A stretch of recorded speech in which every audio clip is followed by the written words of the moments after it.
हजरत अस्मा बिनते अबी बकर सिद्दीक, हजरत अबू बकर सिद्दीक की साहिबजादी हैं। कहती मेरे अब्बा जी इस प्यार से घर में जिक्र करते थे नबी पाक का कि मैंने कहा अब्बा जी अब मुझसे बर्दाश्त नहीं होता, मुझे भी कलमा पढ़वाए, मैंने भी गुलाम बनना है। 16 बंदे मुसलमान हुए थे। 17वें नंबर पर हजरत अस्मा बिनते अबू बकर सिद्दीक ने कलमा पढ़ ली। 17वां नंबर हजरत अस्मा का तज़किरा है, इब्तदाई लोगों में मुसलमान हो गए, शुरू में बिल्कुल स्टार्ट में। अल्लाह ने इन्हें 100 साल के करीब उम्र अता फरमाई। अल्लाह ने 100 साल उम्र दी। फरमाती है मैं 20 साल से उम्र मेरी कम थी जब मैंने कलमा पढ़ा। सिर्फ मैदान में निकलने वाले मुजाहिदों ने दीन की तबलीग नहीं की, उनको घर के अंदर तैयार करके भेजने वाली माओं का ज्यादा हिस्सा है, उनकी बीवी का ज्यादा हिस्सा है जिसने कहा तू दीन की नौकरी कर, ये पिछले फराइज मैं देख लूंगी। उनका भी बड़ा किरदार है। दीन इस्लाम पर जिस शख्सियत ने सबसे पहले अपना खून पेश किया वो मर्द नहीं, वो एक औरत है। हजरत अम्मार बिन यासर की वालदा सबसे पहली शहीदा है। दीन के लिए पहला खून एक औरत ने दिया है, हजरत सुमैया रदी अल्लाह तआला अन्हा। हजरत अस्मा कहती है मैं अभी 20 साल से मेरी उम्र कम थी जब मैंने कलमा पढ़ा, और मैंने उस आलम में कलमा नहीं पढ़ा कि जब दीन पे चलोगे तो मौजे लग जाएंगी। मैंने कलमा पढ़ा कि सारा मक्का हमारा मुखालिफ था। मैंने कलमा पढ़ा तो मेरे घर की तरफ लोग सख्त नजरों से देखते थे, मेरे वालिद रोज मार खा के आया करते। इस हालत में जनाब अस्मा हज़रत आयशा सिद्दीका से 10 साल बड़ी थी उम्र में। इनकी वालदा और हैं और जनाब आयशा की वालदा और है, अलग-अलग है, लेकिन हजरत सिद्दीक अकबर की दोनों साहिबजादियां हजरत अस्मा ये वो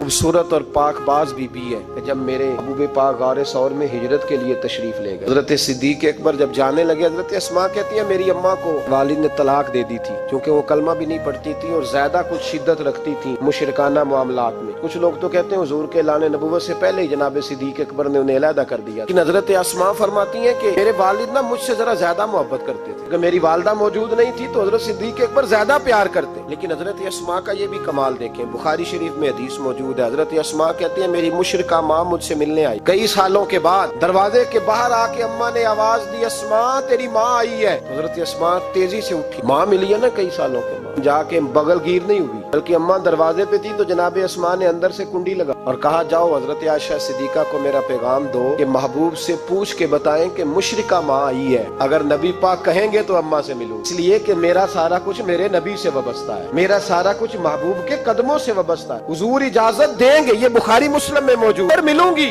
हजरत अस्मा का जब पैगाम गया तो नबी पाक अलैहिस्सलाम ने फरमाया वो मुशरिका है तो खुद ही अल्लाह उससे पूछ लेगा, अस्मा से कहो तुम्हारी तो माँ है ना, तुम तो मिले ना। हजरत अस्मा कहती है हुजूर ने फरमाया तेरी तो वालदा है ना, तू मिल। फिर पैगाम भेजा का या रसूलल्लाह वो कुछ तोहफे भी लाई, अगर इजाजत हो तो कबूल करूं। फरमाया तेरे लिए इजाजत। हजरत अस्मा इतनी मजबूत मुसलमान थी कि अम्मा मुशरिका थी लेकिन उसके करीब जाना उन्होंने पसंद न किया जब तक हुजूर इजाजत न दे। फरमाती है जब मेरे अब्बा जी हिजरत के लिए जाने लगे ना गारे सौर पे तो मेरी ड्यूटी लगा गए, कहने लगे बेटी तू बड़ी है, जरा ख्याल रखना। 60,000 दिनार थे घर में, वालिद गिरामी जब गए तो हर चीज ही साथ ले गए, एक पैसा नहीं छोड़ के गए। कहती मेरे दादा नाबीना थे हजरत अबू काफा, बाद में मुसलमान हो, वो आए और आके कहने लगे अस्मा तेरा अब्बा सारा कुछ ले गया है, कुछ छोड़ के भी गया है। तो कहती है मैं अब परेशान हो गई, क्या जवाब दूं, दादाजी बूढ़े ये तो एहतजाज करेंगे। कहती है कहा नहीं नहीं बड़ी खैर है, बड़ा करम है, नहीं मुझे बता कुछ छोड़ के गया है, मुझे उम्मीद नहीं अबू बकर कुछ छोड़ के जाएगा। जब मोहम्मद इब्ने अब्दुल्लाह सल्लल्लाहु अलैहि वसल्लम पे खर्च करता है तो हर चीज ही लुटा देता है, बता कुछ छोड़ के गया है। तो हजरत अस्मा कहती दादाजी बूढ़े थे तो मुझे तजवीज आई, मैं जल्दी जल्दी से उठी, छोटे छोटे रोड़े मैंने के घड़े में रखे, उसके ऊपर मैंने टाट डाल दिया, मैंने कहा दादाजी पैसे हैं, उनका बाजू थाम के तो मैंने वहां लगा दिया टाट के ऊपर। कहती टाट के ऊपर लगाया, ये नहीं बताया नीचे क्या, मैंने कहा ये देखें, कहने लगी अच्छा अच्छा ठीक है, ये नहीं कहा पैसे हैं, गलत बात भी नहीं। देखिए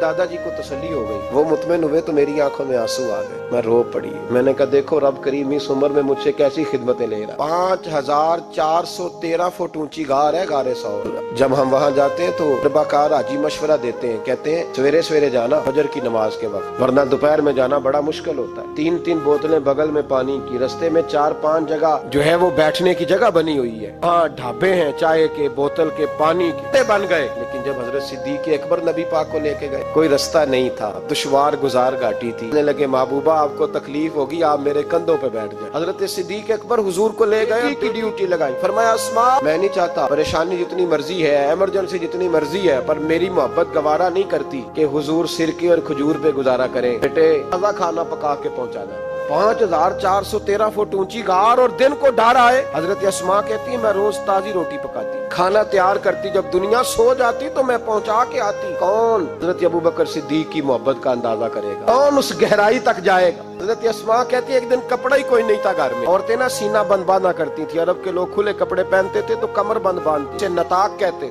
حضرت اسماء کہتی ہے میں نے اسے پھاڑا, آدھے میں روٹی باندھ لی, آدھا میں نے کمر کے ساتھ باندھ لیا. جب لے کے گئی نا, یہ بخاری ہے, حضور نے دیکھا, حضرت ابو بکر نے دیکھا کہ بیٹے یہ تو سینہ بند ہے. کہا ابا جی آدھا وہاں ہے, آدھا میں نے باندھا ہوا ہے. محبوب نے فرمایا تو ذات النطاقین ہے, تو دو کمر بند والی ہے. فرماتی ہے میرا نام ہی پڑ گیا اس سے, کمر بند والی. حضرت اسماء روز کھانا پہنچاتی, محبت بڑے امتحان لیتی ہے. کہتی ہے میں بڑے وقار والے گھر کی مالک تھی, میرے والد قبیلے کے سردار تھے, کاروبار کرتے تھے تو دولت بھی میں نے ہمیشہ دیکھی تھی. کسی کی طاقت نہیں تھی بری نظر سے دیکھ سکے. لیکن حضرت اسماء کہتی ہیں رب کریم نے ہم سے آزمائش لی. دوسرا دن تھا, حضور کو غار ثور میں گئے تو ابو جہل دروازے پہ آیا, بہت سارے کفار اس کے ساتھ تھے. سارے کفار کٹھے ہو کے کہتی ہیں میرے دروازے پہ آ گئے, دستک دی, میں باہر آئی. ابو جہل کہنے لگا کہاں گیا ہے تیرا والد محمد ابن عبداللہ کو لے کے صلی اللہ تعالی علیہ وسلم, کہاں گئے؟ جناب اسماء کہتی ہیں اب میرے لیے بڑی مشکل ہو گئی, جھوٹ بولتی ہوں تو شریعت نہیں بچتی, سچ بتاتی ہوں تو وفا نہیں بچتی. ادھر جاؤں,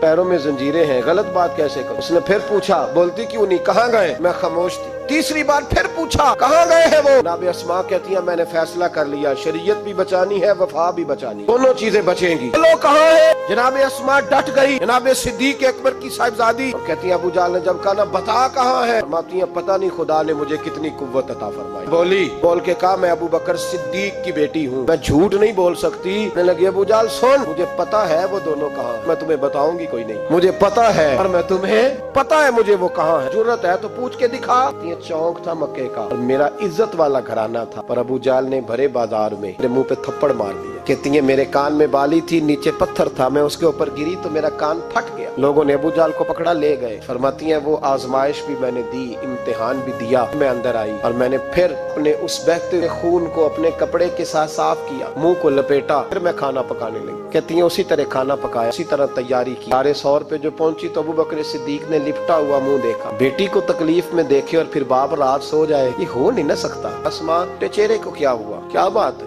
عرض کی کچھ نہیں ابا جی. فرمایا نہیں بیٹے کوئی تکلیف ہے, کوئی چوٹ ہے؟ نہیں ابا جی کچھ نہیں. حضور نے فرمایا اسماء کھول نہ, چہرہ کیا ہے؟